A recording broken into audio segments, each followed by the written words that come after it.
Kalau memang masalahnya adalah pemahaman, Pak Hestu, apakah mungkin untuk diberikan waktu untuk mengedukasi para pemegang polis begitu agar lebih paham terkait dengan adanya peraturan ini?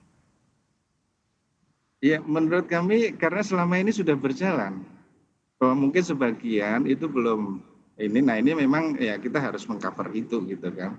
Tapi bukan berarti kemudian sekarang stop dulu.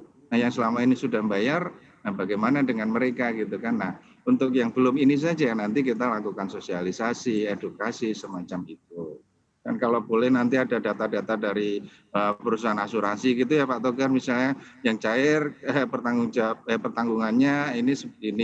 Ya, itu semakin bagus Pak untuk kami mengedukasi secara lebih langsung spesifik kepada orang pribadi ini Pak gitu Pak. Tapi menurut kami karena sudah berjalan selama ini dan sudah ini, nah memang ada gap yang belum paham. Nah ini memang tugas kami Pak. Nah nanti mungkin mohon bantuan juga dari AACI untuk mengedukasi para wajib pajak OP, penerima atau pemegang polis tadi. Nah kira-kira seperti itu. Pak Togar, tanggapannya seperti apa Pak? Apakah data-data tersebut bisa diberikan begitu ke pihak Ditjen Pajak? Maaf, kalau soal sosialisasi tentu kami siap Pak bantu Pak.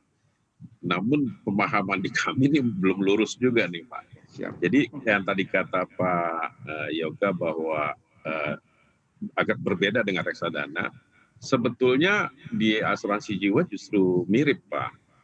Memang ada beberapa varian nih Pak, ada yang memang mereka mengelola sendiri, tapi ada juga yang menggunakan aset manajemen atau perusahaan sekuritas Pak.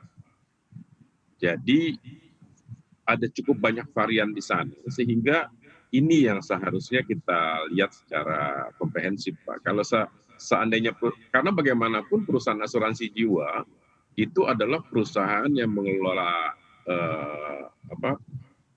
produk-produknya berdasarkan lisensi atau izin dari OJK. Jadi artinya dia hanya mestinya untuk urusan produk asuransi jiwa gitu.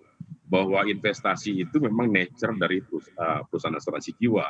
Karena untuk produk yang tradisional pun mereka pasti melakukan investasi juga. Nah, yang menurut kami perlu diluruskan pemahamannya, yang mana sebetulnya yang mau dipajakkan modelnya Pak. Karena kalau perusahaan asuransi jiwa mengelola sendiri lalu memungut pajak sendiri, jadi pemotong pajak, lalu itu dilarang dan kemudian diserahkan kepada pemegang polisnya untuk memotong pajaknya, saya pikir itu saya sepakat Pak. Tapi kalau dia perusahaan asuransi jiwa yang memberikan pengelolaan investasinya ke perusahaan aset manajemen atau sekuritas, saya pikir agak berbeda nih Pak pengertiannya.